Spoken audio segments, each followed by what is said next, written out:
እርስልን እንዴት ናቸው? እንደምታወቀው የሶሻል ሚዲያ ላይ የተለያዩ ስራዎችን እየሰራው ይገኛሉ። በተለይ ደግሞ ከአመራር ነክ በተጨማሪ ደግሞ ከማህበራዊ ነክ የሆኑ ሀሳቦች ይዤ ወደዚህ እመጣለሁ። ዛሬም አንድ ሀሳብ ይዤ ቀርባለሁ። ሀሳቡ የአንድ ግለሰብ ይመስላል። ነገር ግን እንደ አጠቃላይ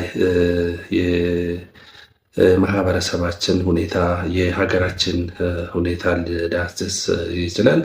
ዛሬ ይዤ የቀረብኩት ከዚህ በታች የሚገኘው ወይም ደግሞ የሚታየው ፎቶ ነው። ይህ ሰው የታሪክ መምህር ነው። አቶ ታዬ ቦጋላ ይባላሉ። መምህር ነው። ሲያስተምሩ የቆዩ ነው። በተለይ አዲስ አበባ ውስጥ በጣም ለረጅም ጊዜ የቆየ መምህር ነው የሚባለው። ነገር ግን በሶሻል ሚዲያ ተጽዕኖ ፈጣሪ ነው። አሁንም በዛ ልክ ተጽዕኖ እያደረገ ይገኛል።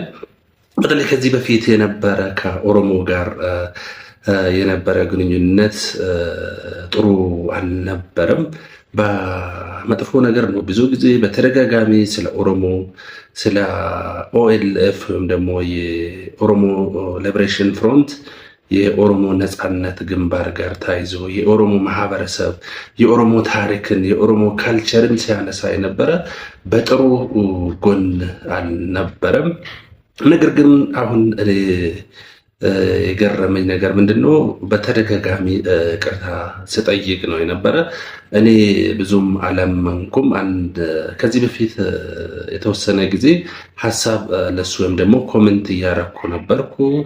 ከጀርባ ያለው በተለይ ከሰንደቅ ዓላማ ጋር ታይዞ ከጀርባ ያለው ይህንን ብሔር ብሔረሰብ የማይወክል ነበረ። ሀሳብ ስንሰጥ ወይም ደግሞ ኮሜንት ስናደርግ እሱንም አንስቶ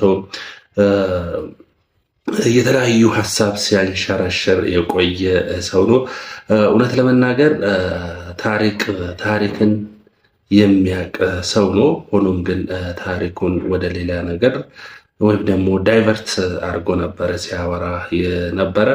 ያለው ታሪኩን ሳይሆን የሌለ ነገር ነበረ። በተለይ ከኦሮሞ ማህበረሰብ ጋር ታይዞ ያለው ቅድም ለማንሳት እንደሞከርኩት ተቃራኒ የሆነ ነገር ነበረ። እኔ ጥላቻ ያለበት ስለሚመስለኝ ብዙም አልከታተልም ነበረ።